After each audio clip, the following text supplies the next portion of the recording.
Discurso direto na Eclésia. Pontos de vista sobre assuntos que preocupam a sociedade no momento. Discurso direto na Eclésia. As nossas melhores saudações, bem-vindos a mais um espaço Discurso Direto, um espaço de grande entrevista aqui na Rádio Eclésia, emissora católica de Angola. Hoje temos o prazer de receber aqui nos nossos estúdios Dom Zacarias Camoenho, Bispo Emérito do Lubango. Alguns anos atrás foi distinguido pela União Europeia com o Prémio Sakharov de Direitos Humanos. Dom Zacarias Camoenho, muito obrigado por ter aceito o nosso convite. Obrigado eu também por este convite. Muito bem, para a entrevista estão Manuel Vieira e o Padre Quintino Candanjo. Obrigado, Manuel Vieira. Obrigado aos ouvintes que nos acompanham sempre a esta hora. A lembrar, pois, é o Arcebispo Emérito de Lubango, não é? Ao invés de Bispo de Lubango. Esta delicadeza no título é boa para que possamos, pois, ter esse ambiente bom de trabalho e também em atenção à figura eminentemente eclesiástica que temos aqui. Queremos aprender lições de vida.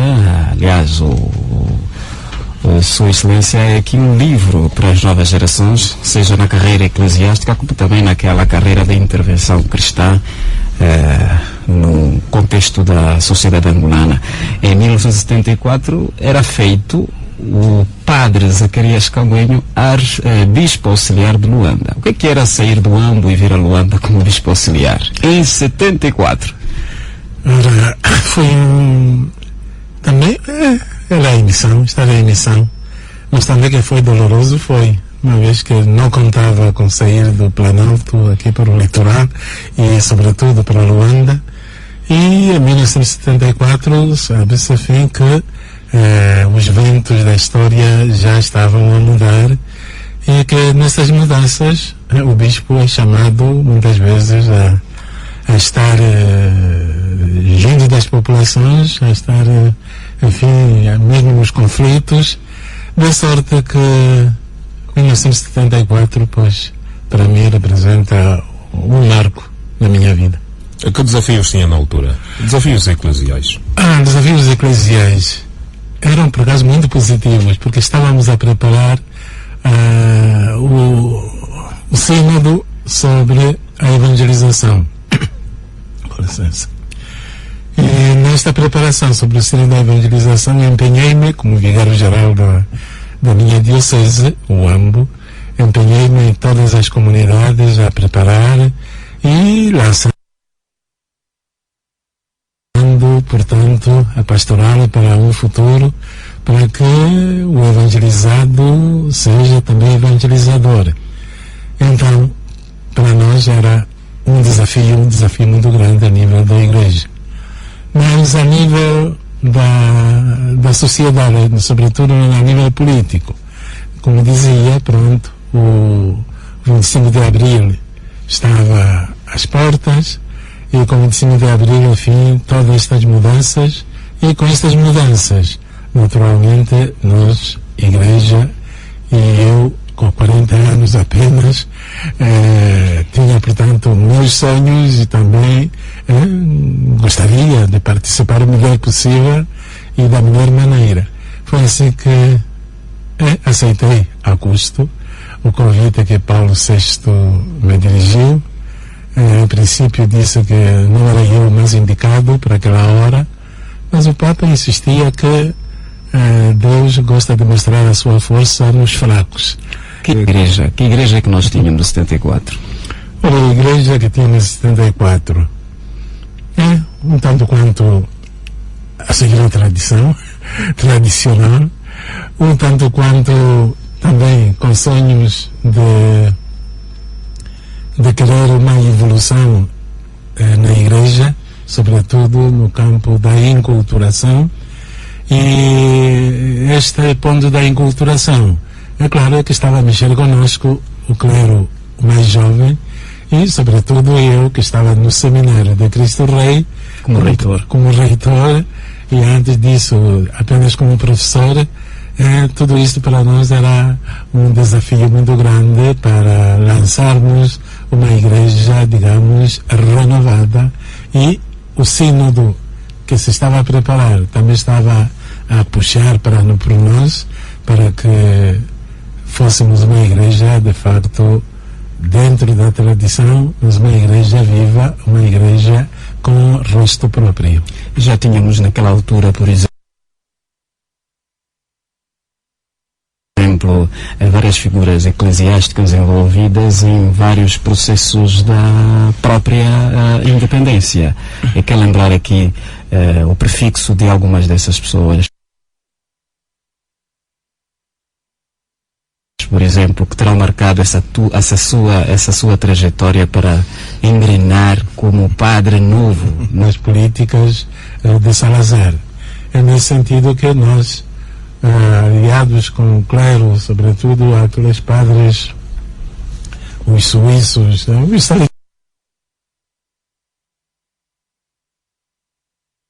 saletinos, que estavam já numa fase avançada na catequese, e também aqueles um ou outro sacerdote português que era inquieto em relação à causa da libertação. Em relação à causa da libertação.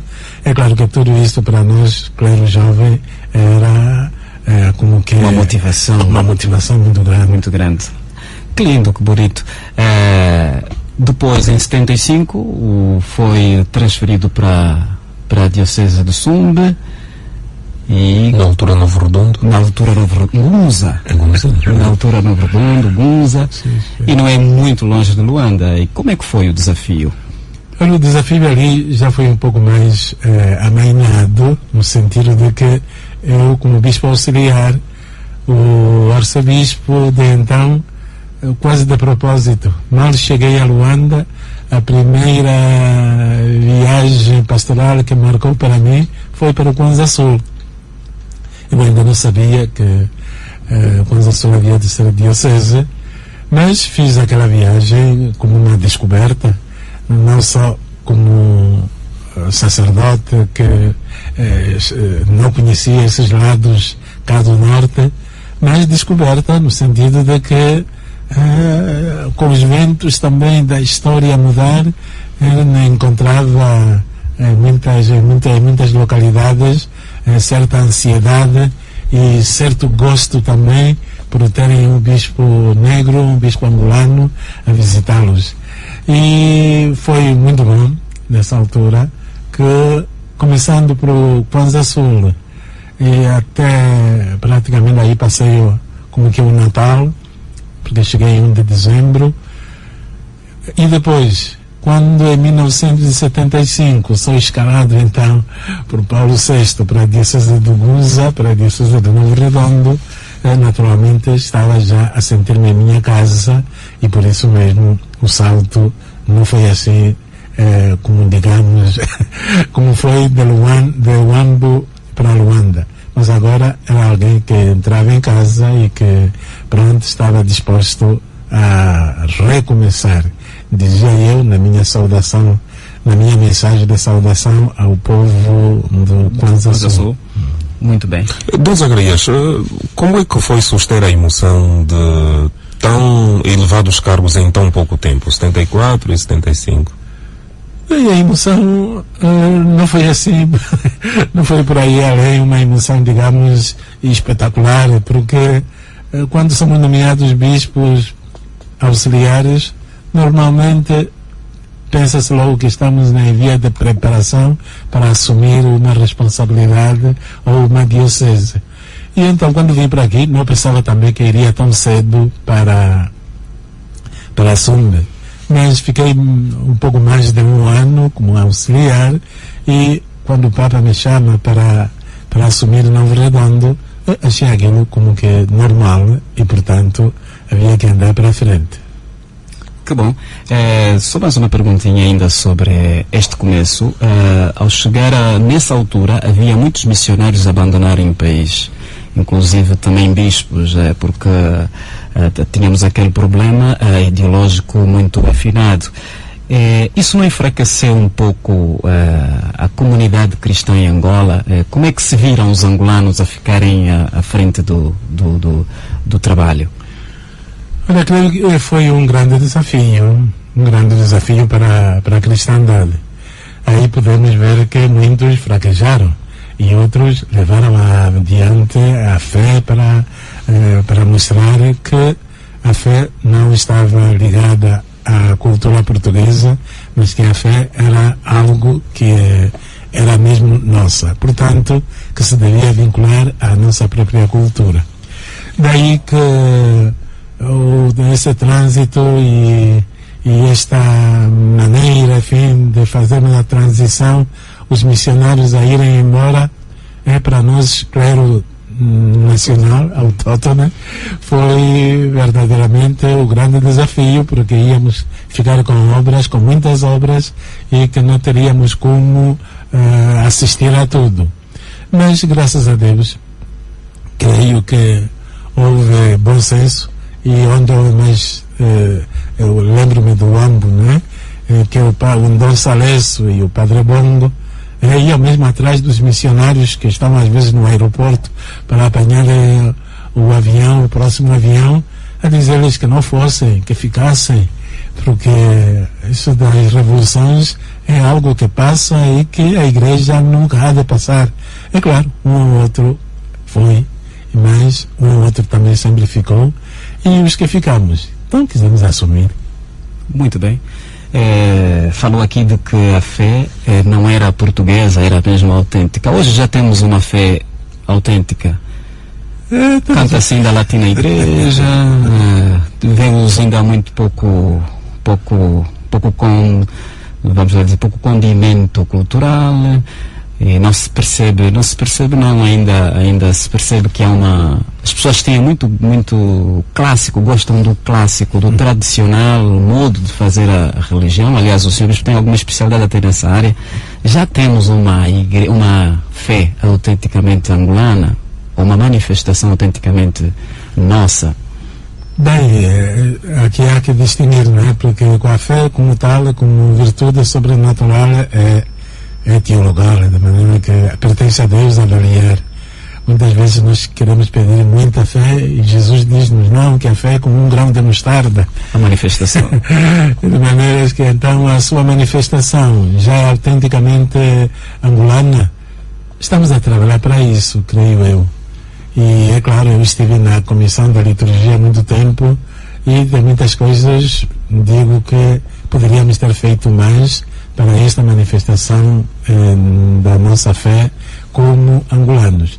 Mas também não vamos chorar por isso, porque o que nos acontece é que muitas vezes também pensamos que a manifestação cultural é só nas línguas e nos gestos, digamos, como a dança, como as batucadas, etc.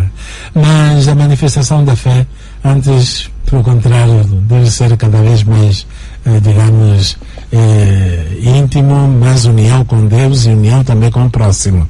Estou a falar da união com o próximo no sentido de que muitas vezes nas nossas celebrações vemos que nos esquecemos que a língua que nos une é a língua portuguesa de Cabinda ou Cunene.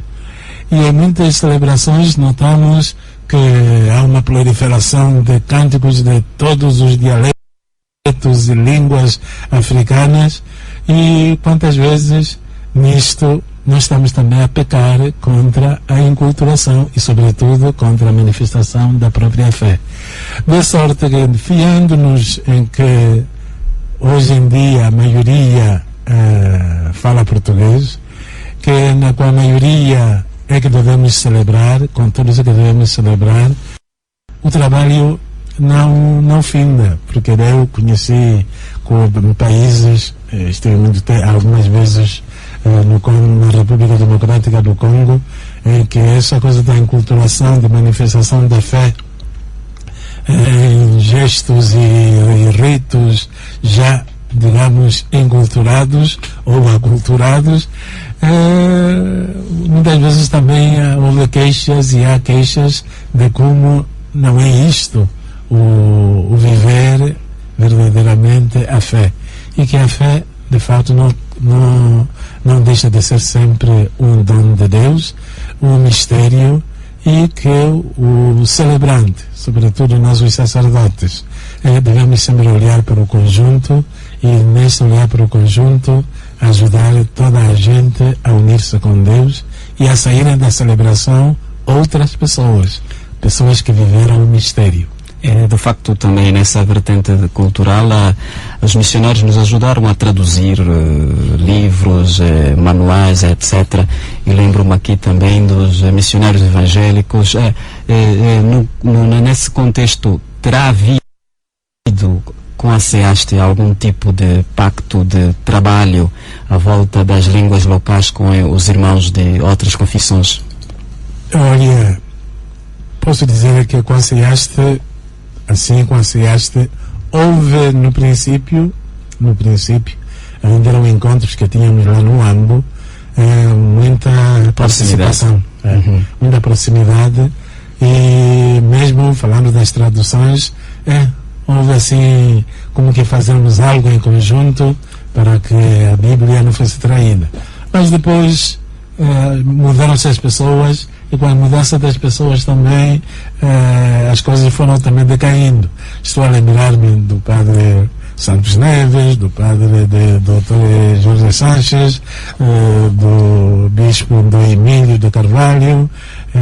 Naqueles tempos havia como que querer construir em conjunto algo para que as nossas traduções, que a nossa Bíblia fosse verdadeiramente a Bíblia da Igreja como tal. Suponho que vamos recomeçar. Já havia uma espécie de alicerce para um ecumenismo forte? Posso dizer que nessa altura o alicerce estava lançado, mas era também um tanto quanto incipiente. Para podermos compreender o problema do ecumenismo, temos de compreender a cultura portuguesa, a cultura latina em que nós fomos educados e vivemos. De maneira que na cultura latina, de facto, o ecumenismo não tem as mesmas bases, os mesmos alicerces como acontece na cultura, por exemplo, anglo-saxónica e noutras culturas. Daí que a nossa situação, vai melhorando, com certeza, mas convém sempre termos em conta o problema da colonização da África. Mas os bispos fizeram publicar uma carta pastoral com a presença desses irmãos já no começo alguma vez já houve essa referência e isso nunca mais se repetiu e agora como é que nós há possibilidade de recuperarmos essa conjuntura interventiva da Igreja como um todo, ao falarmos de uma Bíblia comum, mesma confissão, mesmos desafios, etc. Muito bem. Carta pastoral, creio que houve uma ou outra em que nos sentamos, mas nisto também a proliferação por vezes de denominações impediu ou impede um tanto quanto esta aproximação, porque, portanto, entre a SEASTE e as igrejas, por exemplo, digamos, as igrejas históricas como a metodista, como os batistas, como outras, enfim, que são históricas, normalmente é que isto para nós é como que natural. Nos sentarmos e estarmos à mesa, mas depois ouvem-se outros a dizer nós fomos excluídos, por que fomos excluídos, etc, etc. Foi o que aconteceu, né, com o COIEPA, que no COIEPA quisemos de fato aglutinar todas as forças religiosas para que todos pudéssemos ter a nível do país, a nível da política, a nível da voz da Igreja no país que se quer unido e cristão, tivéssemos de fato a mesma linguagem. Mesmo assim, no COIEPA, fui presidente durante alguns anos, sempre havia também essas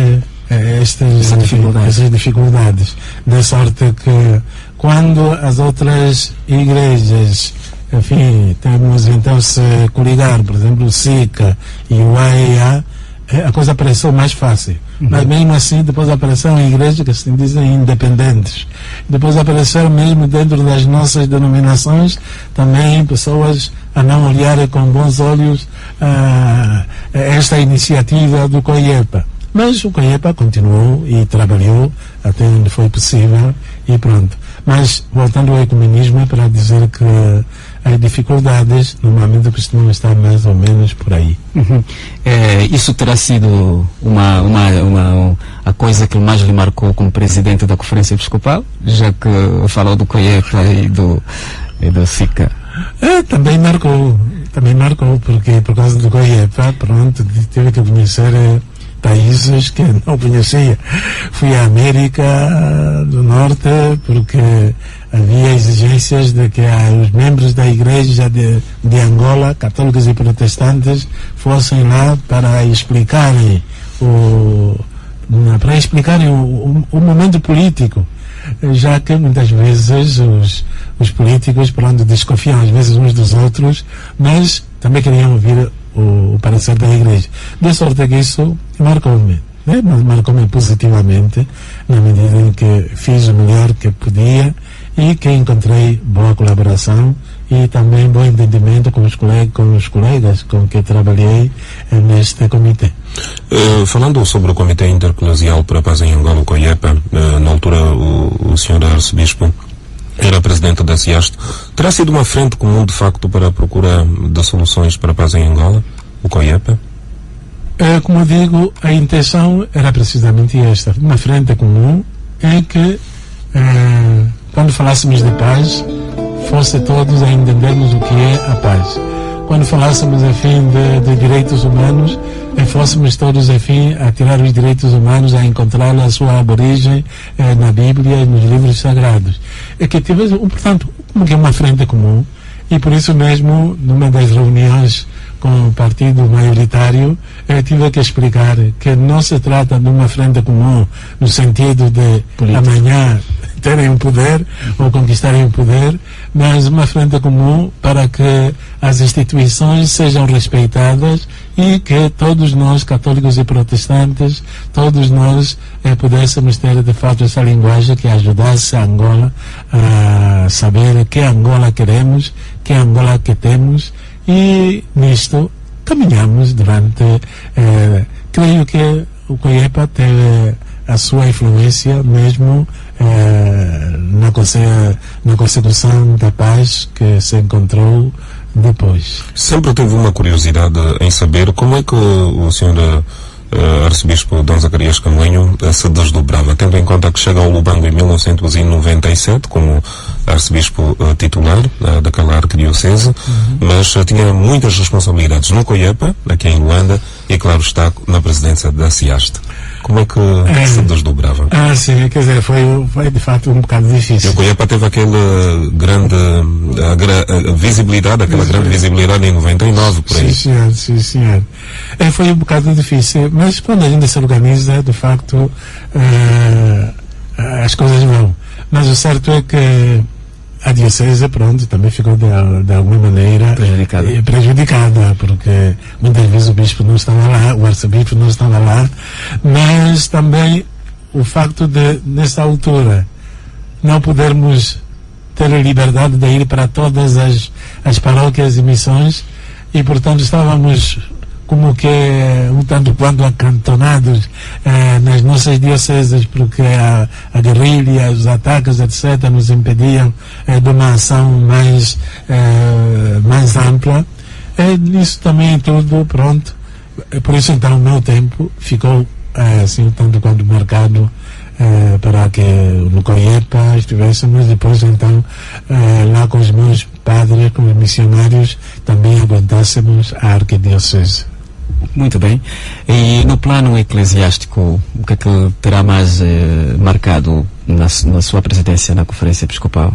Além desta ação que já falamos que é de impacto social. Olha, o que mais marcou também foi esse ir ao encontro, digamos mesmo, da política. Como dizíamos também, nós temos que evangelizar também a política. E isto marcou-me. Qual é o encontro assim que gostaria de sublinhar? O encontro que eu gostaria de sublinhar é de pormos leigos, dizermos aos leigos e trabalharmos com leigos para que fossem verdadeiramente representativos nos locais onde trabalham. É assim que tanto os médicos católicos se organizaram, como também certas caminhadas que fomos feitos, que se fizeram tanto a nível do governo com a CEAST, como a própria CEAST ir também ao encontro das instituições governativas. Isso continua ainda hoje?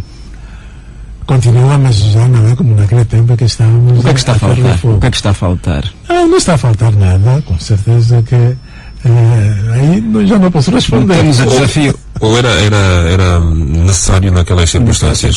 Naquelas circunstâncias era necessário. Por causa da guerra, que muitas vezes temos que pedir audiência ao Sr. Presidente. Hoje estamos mais relaxados, não precisamos de tanto. Será assim? Não, creio que se continua, mas noutra vertente.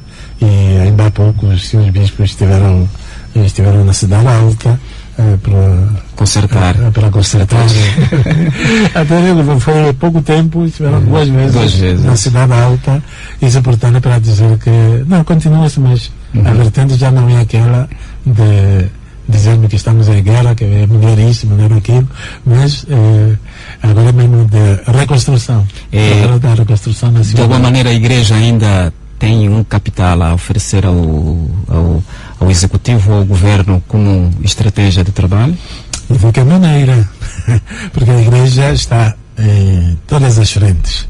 A Igreja está lá onde muitas vezes as próprias estruturas do Governo não chegam.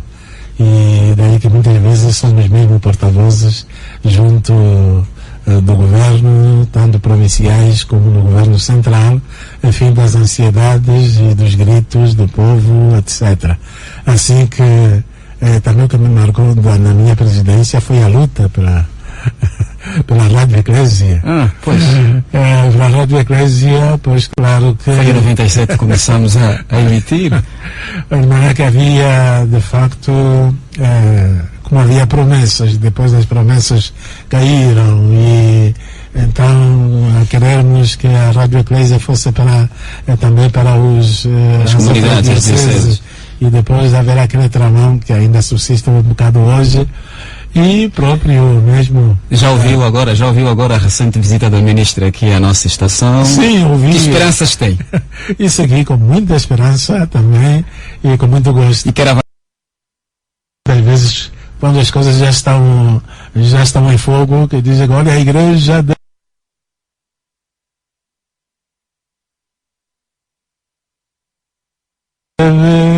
fazer tal coisa, apacentar os espíritos. E depois os espíritos já estão todos queimados, todos espalhados. De sorte que não, quer dizer, tenho esperanças de que a senhora ministra, dentro do Executivo, aquilo que disse seja a realidade também para nós, mesmo a exigência que ela pôs de que os jornalistas que esteja dentro da deontologia, etc., que tudo isto, pronto, compreendo-se, pois claro, porque não irmos para as eleições com a Rádio Eclésia a ouvir-se em Caluquembe ou a ouvir-se, enfim, em Caconda e nos pontos mais recônditos da nossa arquidiocese de Lubango. Que bom. Que grandes desafios teve durante a sua presidência por 2 mandatos na CEAST? Além deste que já apontou, a Rádio Eclésia, por exemplo. Pelo menos o ressurgimento quer dizer que meia batalha ganha. Mas outros desafios? Outros desafios são mais a nível, digamos, a nível interno, a nível da Igreja como tal.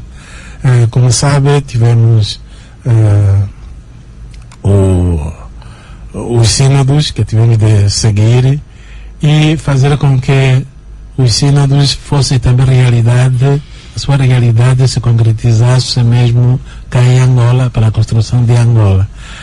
Desafios que tivemos ou que temos eram também das comissões. As comissões, não tendo meios próprios, muitas vezes tivemos que fazer das tripas coração para que pudéssemos reunir, por exemplo, os jovens, para que pudéssemos falar da pastoral da família, para que pudéssemos falar da pastoral, enfim, das vocações. De sorte que para nós isso, como presidente da conferência, naturalmente, eram grandes desafios, mas que tínhamos de andar para frente com o pouco que tínhamos e com as poucas condições também que por vezes havia a nível da circulação de pessoas e bens. De sorte que foi tudo como que conduzir tudo isto para que hoje pudéssemos também ter a paz, e que foi bom. Muito bem. Durante a guerra havia muitas vocações e agora as vocações estamos em crise, se assim podemos dizer. Um pouco os seminários sem candidatos, etc. A que é que atribui esta ausência? Bom, esta ausência, por um lado, da nossa parte, também deve haver não só oração, mas também incentivar os jovens para essas tarefas da igreja, tanto na vida sacerdotal como na vida religiosa. E a crise nota-se mais até nas meninas, nas raparigas, porque antigamente os noviciados estavam cheios e hoje encontramos noviciados com 2 ou 3, enfim. A que se deve isso? Bom, é que muita gente não estava preparado para essa abertura que o país, enfim, se encontra, graças à paz. Muita gente... Nesse caso a paz foi um mal para as vocações? Quer dizer, mal, não digo foi um mal, quer dizer, é um bem que nós devemos aproveitar, então dizer às pessoas... A paz abriu outras liberdades e... Com essas liberdades abertas para a paz, que não é por isso que vamos deixar de querer servir a Deus na pobreza, na castidade e na obediência. Isto para dizer que da nossa parte tem que haver um pouco mais de trabalho vocacional, e creio que está havendo esse trabalho, e que pessoalmente acredito e sinceramente na primavera das vocações, porque Deus não abandonará a sua igreja a estar assim sem vocações. Temos no Lubango um noviciado que hoje só tem noviças moçambicanas. As angolanas estão como que de férias. Ora, tudo isto, pois as moçambicanas estão lá e muito bem, felizes, ainda algumas vão professar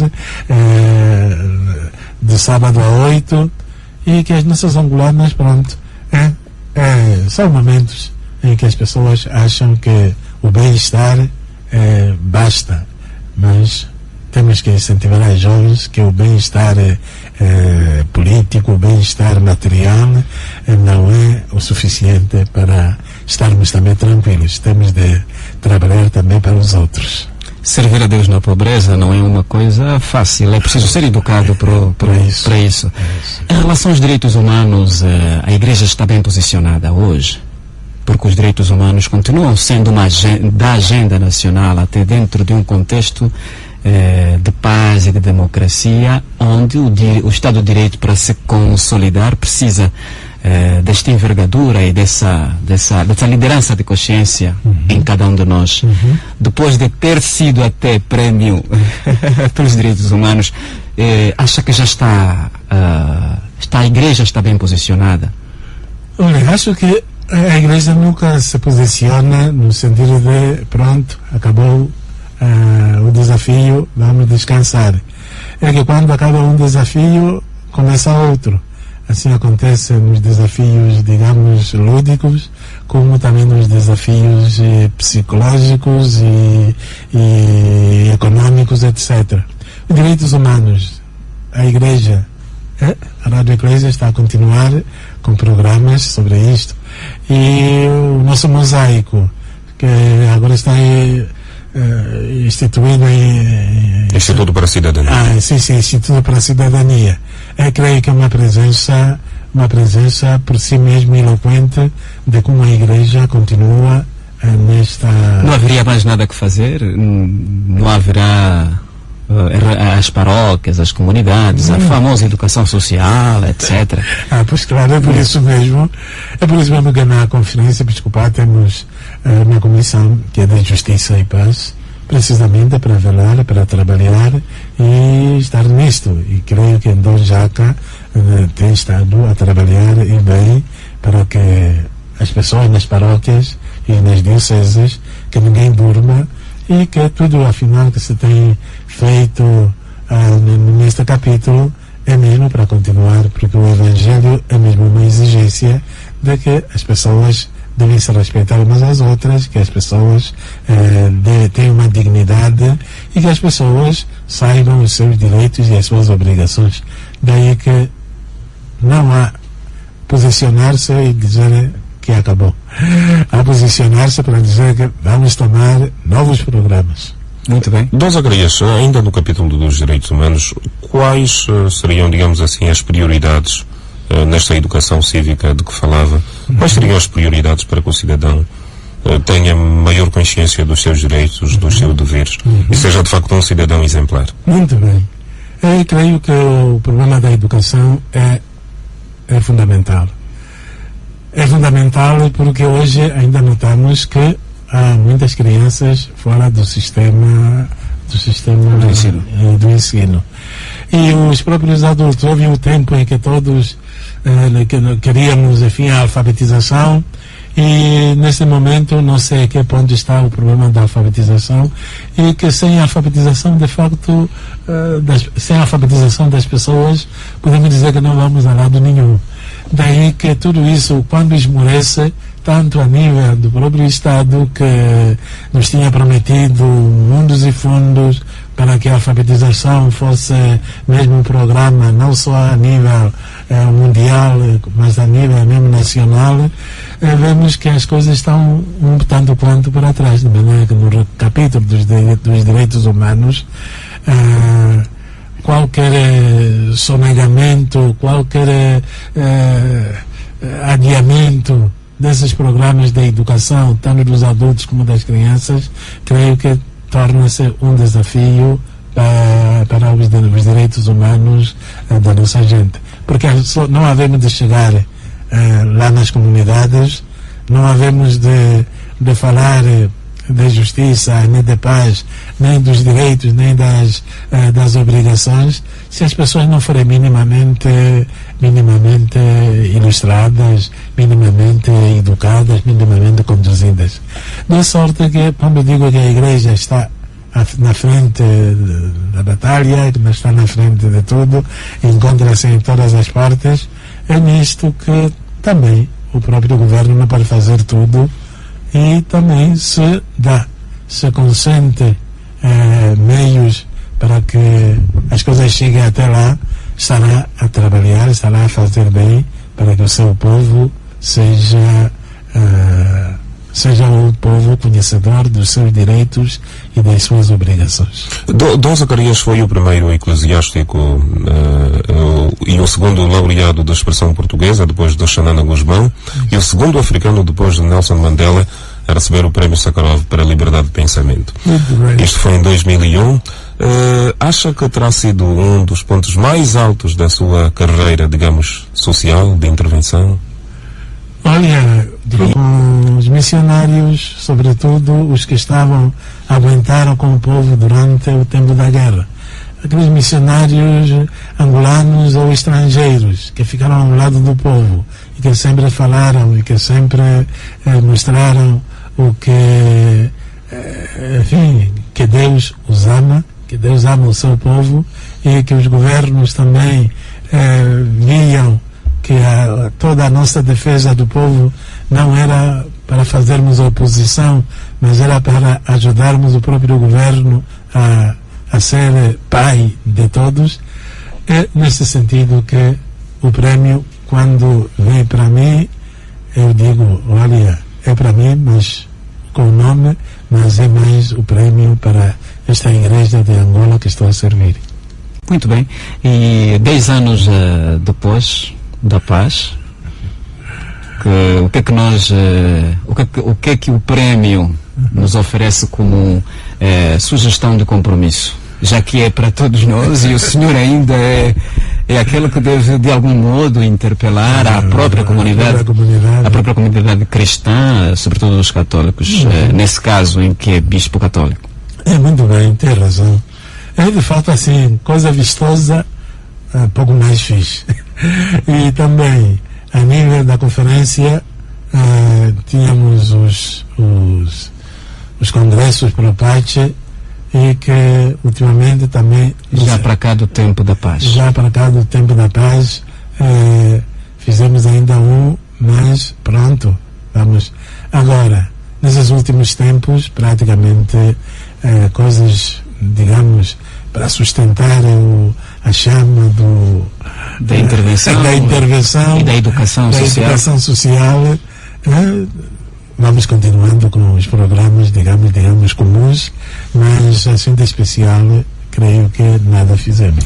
Sentiu-se um esmorecer depois do alcance da paz, que era um dos grandes objetivos da intervenção, dos congressos pro Pace, muito incentivados pelo senhor arcebispo e por Dom da Mata Mourisca? Muito bem, boa pergunta.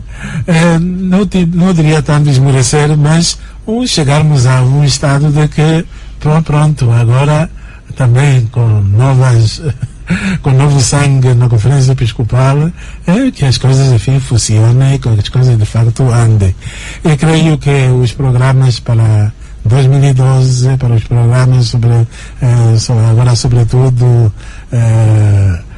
falando da África Munus, a Igreja, o compromisso da África hoje em dia, segundo a carta, a exortação do Papa, creio que isto vai ser um momento também, uma ocasião, e todo o programa que se gizou na última Assembleia, no último encontro, seja para relançarmos os nossos compromissos com a paz, e oxalá venha haver outro prêmio Sakharov. Já não 2001, mas senhor bispo, a paz é um bem social.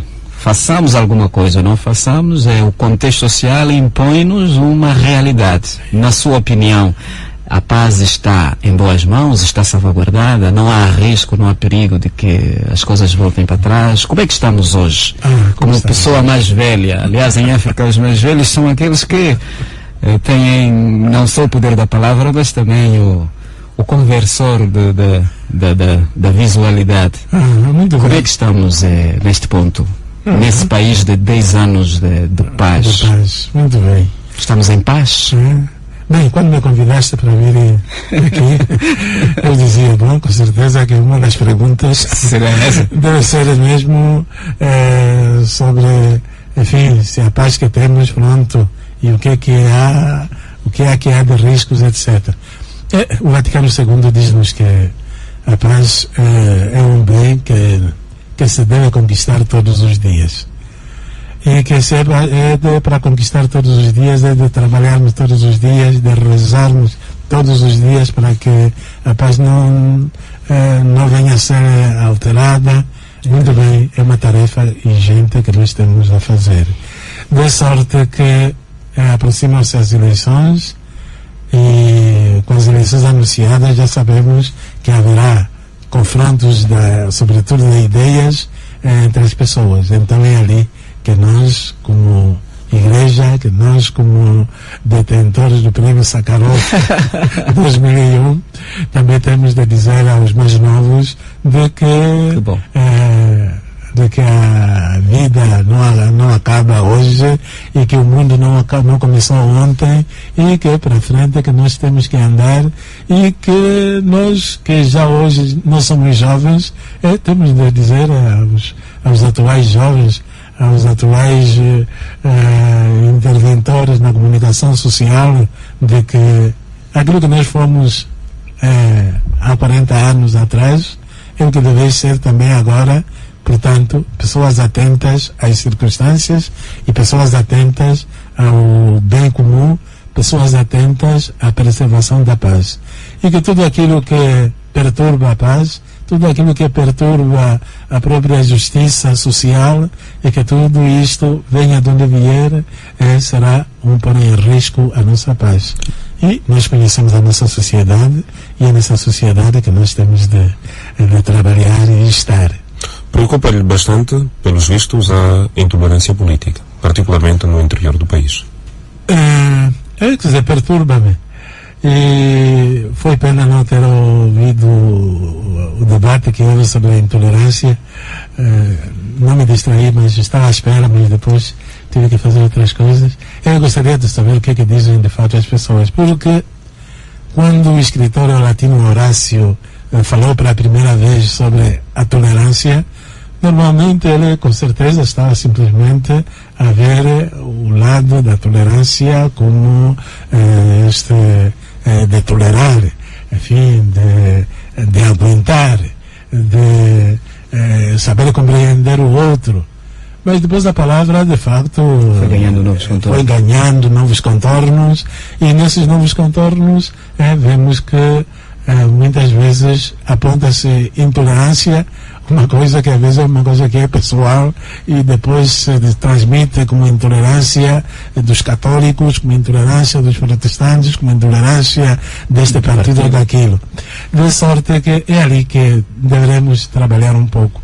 E a mim preocupa bastante, e estou mesmo a querer rever uma conferência que fiz, creio que nos tempos mesmo, enfim, da guerra, sobre a tolerância política, para que tenhamos de chamar a atenção às pessoas, porque hoje em dia que as pessoas não leem, apenas gostam mais de ouvir, ficam naquela coisa, enfim, de ouvir qualquer coisa sobre a noção da tolerância e da intolerância, e pronto, às vezes age-se assim primariamente, estragando até depois o ambiente por causa de mal entendimento dos conceitos e dos momentos também em que por vezes achamos que há intolerância. De maneira que, como diz Manuel Vieira, preocupa-me sim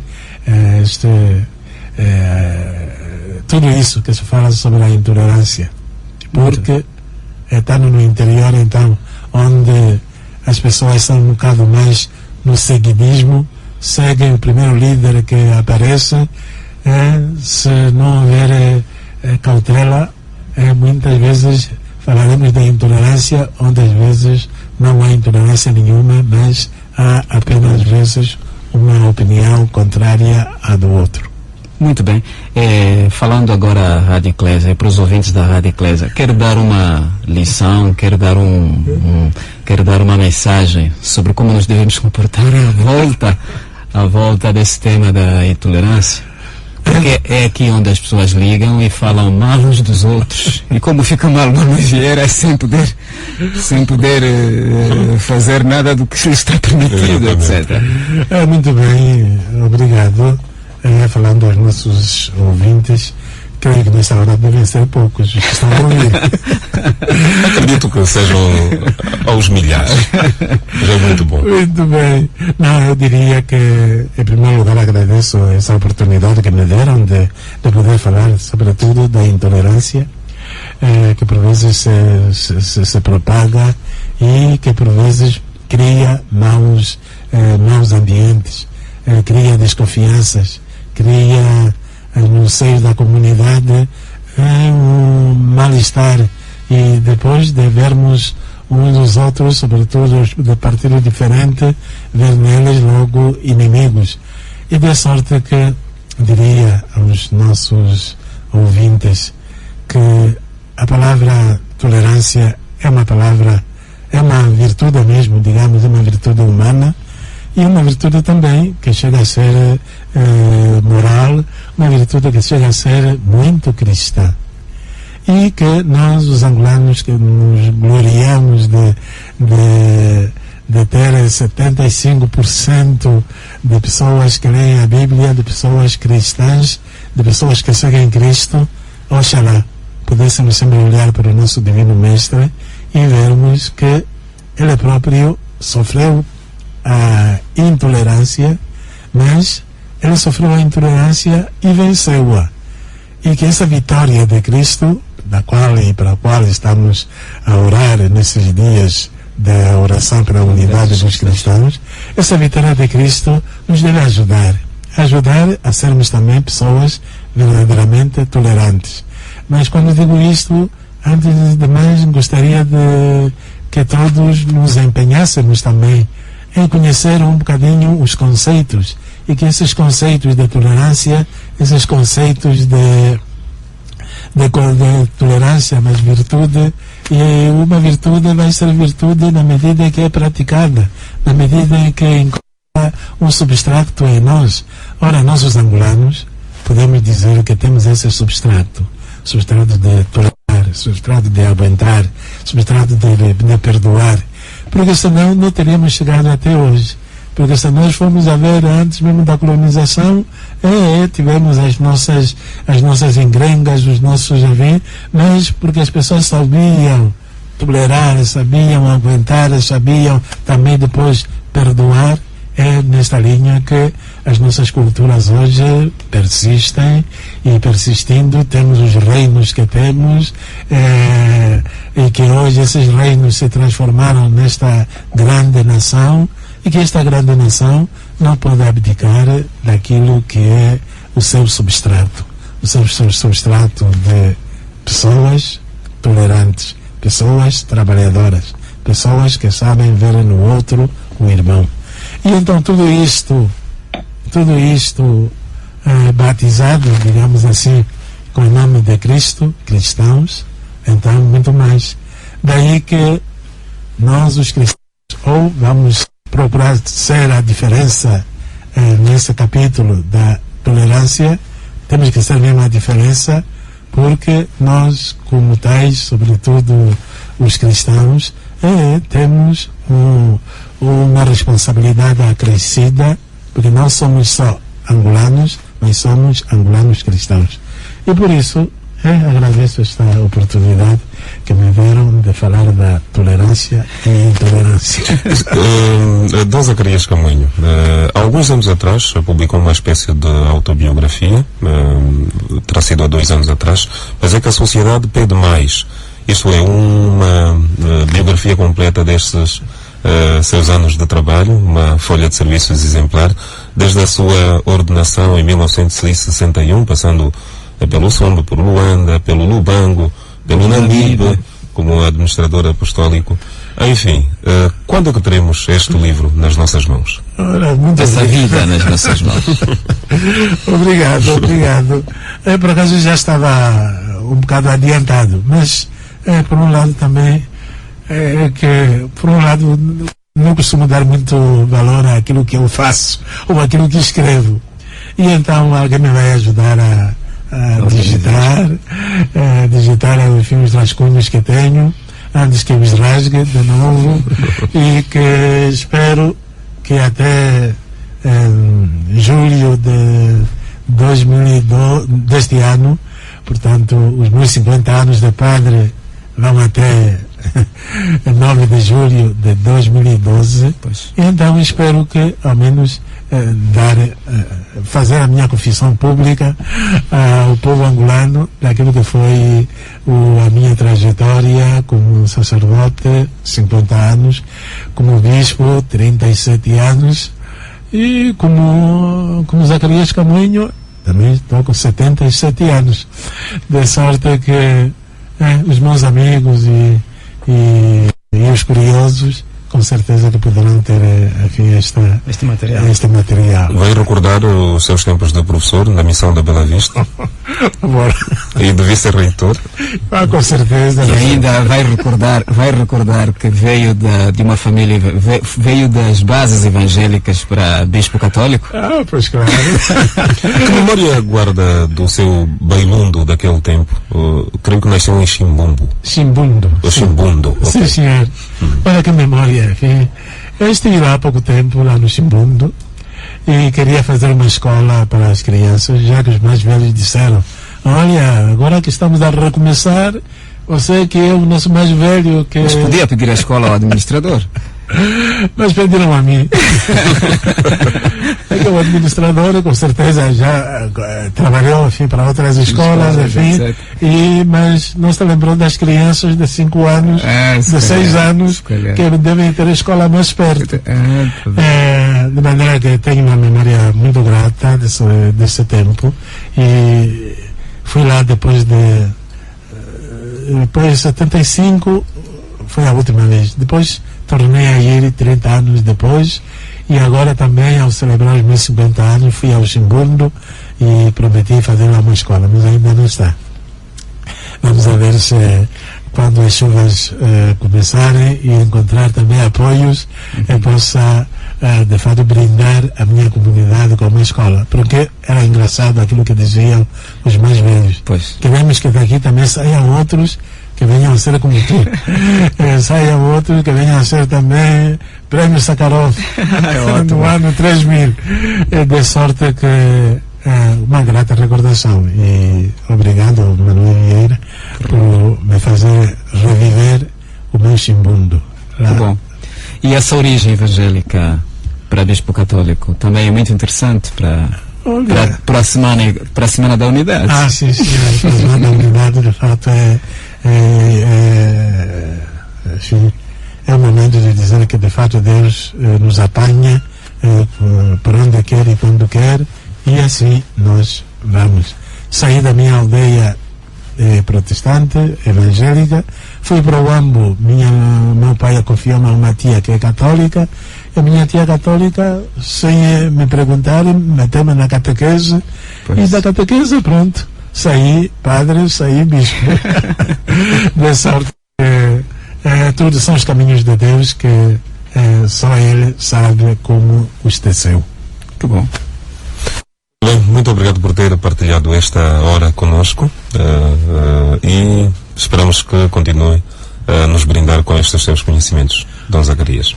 E desde já vamos esperar o documento que nos prometeu, para termos essa memória escrita para eterna. Muito obrigado. E obrigado também aos ouvintes, porque com certeza alguém esperava que eu dissesse alguma coisa, alguma novidade. Certamente. Mas com certeza que da minha parte foi conversar aqui com os amigos. Obrigado. Muito bem, foi mais um Discurso Direto. O nosso convidado hoje foi Dom Zacarias Camoenho. Despedidas do Padre Quintino Cantange e de Manuel Vieira. Até a próxima.